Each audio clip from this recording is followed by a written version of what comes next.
सुप्रभात बच्चों। कक्षा 10वीं विषय हिंदी। बच्चों, आज का हमारा पाठ है कन्यादान कविता। इस पाठ के कवि हैं ऋतुराज जी और इस पाठ का आज हम व्याख्यान 1 पढ़ेंगे और इसी के साथ साथ हम पाठ 13 मानवीय करुणा की दिव्य चमक की जो कक्षा परीक्षा हुई थी उस पर भी चर्चा करेंगे। तो बेटा, पाठ का नाम है कन्यादान और इसके लेखक हैं ऋतुराज जी और यह पाठ आपकी पाठ्य पुस्तक क्षितिज भाग 2 में से लिया गया है। तो बेटा, सबसे पहले हम कवि परिचय को जान लेते हैं जो इस प्रकार से है। ऋतुराज का जन्म सन 1940 में भरतपुर में हुआ। राजस्थान विश्वविद्यालय जयपुर से उन्होंने अंग्रेज़ी में MA किया। 40 वर्षों तक अंग्रेज़ी साहित्य के अध्यापन के बाद अब निवृत्ति लेकर वे जयपुर में रहते हैं। उनके अब तक 8 कविता संग्रह प्रकाशित हो चुके हैं, जिनमें एक मरणधर्मा और अन्य पुल पर पानी, सूरत निरत और लीला मुख अरविंद प्रमुख है। उन्हें सोमदत्त, परिमल सम्मान, मीरा पुरस्कार, पहल सम्मान तथा बिहारी पुरस्कार मिल चुके हैं। मुख्य धारा से अलग समाज के हाशिए के लोगों की चिंताओं को ऋतुराज ने अपने लेखन का विषय बनाया है। उनकी कविताओं में दैनिक जीवन के अनुभव का यथार्थ है और वे अपने आसपास रोजमर्रा में घटित होने वाले सामाजिक शोषण और विडंबनाओं पर निगाह डालते हैं। यही कारण है कि उनकी भाषा अपने परिवेश और लोक जीवन से जुड़ी हुई है। तो बेटा, ऋतुराज जी के जीवन परिचय से तो हम परिचित हो गए हैं, तो अब हम पाठ का सार भी पढ़ लेते हैं कि इस कविता के माध्यम से कवि क्या कहना चाहते हैं। तो बेटा, पाठ का सार कुछ इस प्रकार से है। कन्यादान कविता में माँ बेटी को स्त्री के परंपरागत आदर्श रूप से हटकर सीख दे रही है।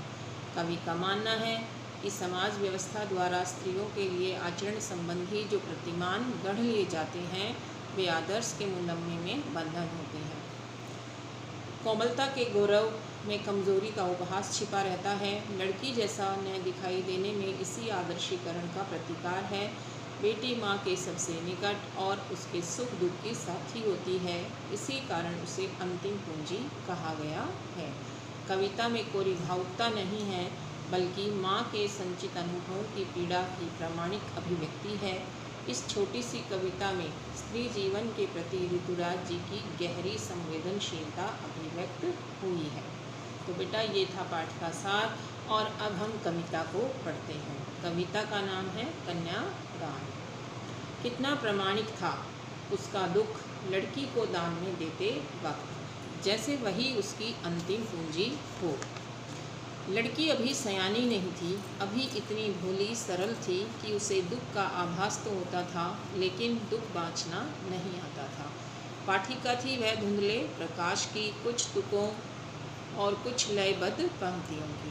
बेटा, इसका भावार्थ है कि कवि ने कन्या विवाह के समय बेटी को उसकी ससुराल भेजते समय माँ की अंतर्वेदना को चित्रित किया है। अंतर्वेदना का अर्थ है मन की पीड़ा। माँ को आभास होता है जैसे वही उसकी अंतिम पूंजी हो। इसका अर्थ है कि उसने अपनी बची पूंजी को ही दान कर दिया।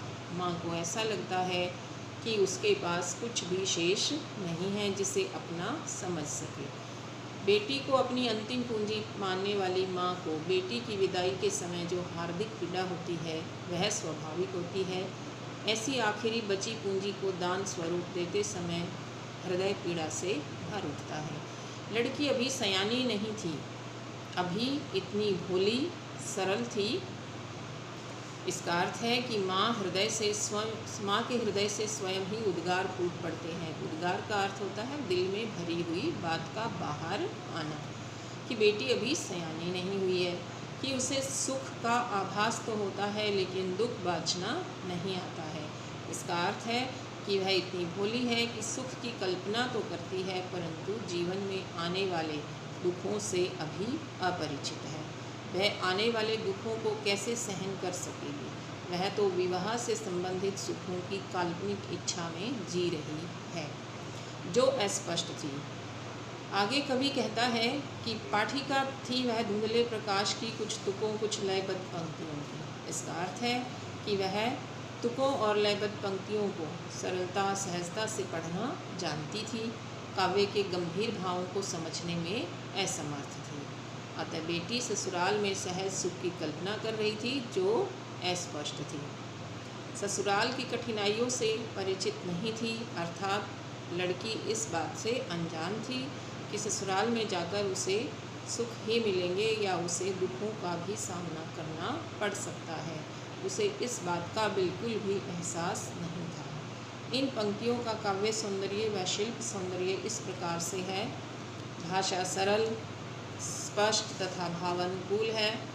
कविता गद्य की भांति है, किंतु अर्थ तथा भावों की लय उसे गीतिमय बनाती है।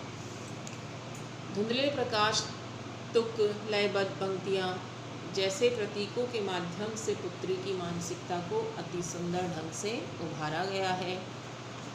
देते वक्त में अनुप्रास अलंकार तथा अंतिम पूंजी हो में उत्प्रेक्षा अलंकार का प्रयोग है।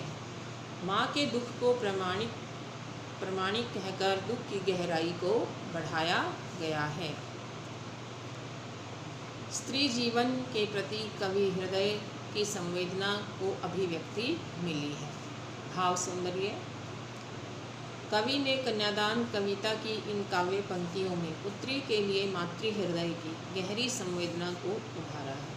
अपने सुख दुख की सखी बेटी का कन्यादान करना माँ के लिए अत्यंत दुखद समय है। उस समय एक तरफ अपनी अंतिम पूंजी से बिछड़ने की पीड़ा है, तो दूसरी तरफ मानसिक रूप से भोली और सरल स्वभाव वाली पुत्री के भावी जीवन की चिंता है, क्योंकि उसकी बेटी को वैवाहिक जीवन के सुखों का कुछ एहसास तो है, किंतु ससुराल पक्ष से जुड़े कठोर सत्य तथा पुरुष प्रधान समाज में स्त्री की वास्तविक स्थिति का बोध नहीं है। अब हम कविता को आगे पढ़ते हैं। माँ ने कहा, पानी में झांककर अपने चेहरे पर मत रीझना, आग रोटियां सेकने के लिए है, जलने के लिए नहीं। वस्त्र और आभूषण शाब्दिक भ्रमों की तरह बंधन है स्त्री जीवन के। माँ ने कहा, लड़की होना पर लड़की जैसी दिखाई मत देना। इन पंक्तियों का भाव है कि माँ ने बेटी को विदा करते समय सावधान किया है। माँ ने कहा, पानी में झांककर अपने चेहरे पर मत रीझना। इसका अर्थ है कि माँ अपनी बेटी से कहती है कि अपने सौंदर्य पर न इतराकर सजग रहना, और किसी यानी माँ समझा रही है कि पानी में अपने माँ समझा रही है कि किस पानी में अपने सौंदर्य को देखकर इतराने का प्रयास मत करना। आग रोटियां सेकने के लिए है, जलने के लिए नहीं। इन पंक्तियों में माँ बेटी से कह रही है कि आग के प्रति सजग रहना। जिस आग पर रोटियां सेकी जाती है वही आग जला देने में अपनी भूमिका का निर्वाह करती है। अतः सभी कार्य करते समय अति सावधानी बरतना। वस्त्र और आभूषण शाब्दिक भ्रमों की तरह बंधन है स्त्री जीवन की। इन पंक्तियों में माँ बेटी को समझा रही है कि शाब्दिक भ्रम की तरह अर्थात प्रशंसात्मक शब्दों की तरह वस्त्रों और आभूषणों के भ्रम में मत पड़ना। यही भ्रम स्नेह का आभास कराकर बंधन में जकड़े रहेंगे। आगे माँ कहती है कि माँ ने कहा, लड़की होना पर लड़की जैसी दिखाई मत देना। इन पंक्तियों में माँ बेटी से कह रही है कि तुम लड़की की तरह मर्यादित व्यवहार करना, किंतु सामान्य एवं कमज़ोर लड़की की तरह अत्याचार सहने के लिए दुर्बलता मत दिखाना। तुम हर तरह के शोषण का साहसपूर्वक मुकाबला करना। अब हम इन पंक्तियों का काव्य सौंदर्य एवं शिल्प सौंदर्य समझते हैं, जो इस प्रकार से है। कविता में सरल शब्दावली का प्रयोग किया गया है। भाषा में प्रतीकात्मकता है, जैसे पानी में झांकना तथा रोटियां सेकना क्रमशः लोगों की आँखों में तैरते प्रशंसा भाव से प्रभावित होना तथा घरेलू कामकाज करने के प्रतीक है। लड़की होना में गहरी अर्थ व्यंजना है। रचना में गद्यात्मकता होते हुए भी अर्थ की लय उसे काव्यात्मक रूप प्रदान करती है। कविता में भावुकता पर बौद्धिकता की विजय नजर आती है। रचना का अलंकारिक सौंदर्य इस प्रकार है। उपमा अलंकार। वस्त्र और आभूषण शाब्दिक भ्रमों की तरह बंधन है स्त्री जीवन के।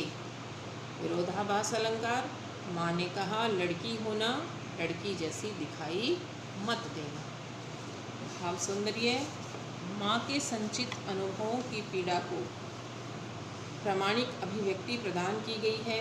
माँ का हृदय बेटी को वैवाहिक जीवन में कदम रखने से पूर्व मार्ग की कठिनाइयों से सचेत करता है। सुंदरता। वस्त्र तथा आभूषण स्त्री जीवन को बंधनों में बांधने के साधन है। नववधू में सरलता, कोमलता आदि भाव होने चाहिए, पर साथ ही उसे सावधानी भी बरतनी चाहिए कि इन गुणों को कमज़ोरी समझकर ससुराल वाले उस पर अत्याचार न कर सकें। तो बच्चों, ये थी हमारी आज की कविता कन्यादान। और अब हमने आपको इस कविता पर आधारित गृह कार्य दिया है। गृह कार्य में हमने आपको 4 प्रश्न दिए हैं, जिन प्रश्नों के उत्तर आप अपनी उत्तर पुस्तिका में लिखेंगे। प्रश्नों के उत्तर आप सुंदर लेख में और वर्णों की बनावट पर ध्यान देते हुए लिखेंगे। प्रश्न 1, माँ की अंतिम पूंजी क्या थी? उसे दान में देते समय दुख क्यों था? प्रश्न 2, पाठिका थी वह धुंधले प्रकाश की कथन से कवि क्या समझाना चाहता है? प्रश्न 3, माँ ने विदाई के समय बेटी को क्या सीख दी? प्रश्न 4, काव्यांश में स्त्री जीवन के लिए बंधन किसे बंधन बताया गया है? और अब हम आपकी जो मानवीय करुणा की दिव्य चमक पाठ की कक्षा परीक्षा हुई थी उस पर चर्चा करते हैं कि किस प्रश्न के लिए कौन सा विकल्प उचित था। और अब हम आपकी जो मानवीय करुणा की परीक्षा थी उस पर बात करते हैं। तो बेटा, हमारा पहला प्रश्न था फादर कामिल बुल्के की मृत्यु कैसे हुई? तो बेटा, इसका उत्तर होगा जहरबाद से। हमारा दूसरा प्रश्न था फादर कामिल बुल्के ने इंजीनियरिंग की पढ़ाई किस वर्ष में छोड़ दी थी? अंतिम। हमारा तीसरा प्रश्न था फादर कामिल बुल्के कहाँ के रहने वाले थे? बेल्जियम। हमारा अगला प्रश्न था लेखक ने फादर बुल्के को याद करने को किसके समान बताया है? उदास, शांत, संगीत सुनने के समान।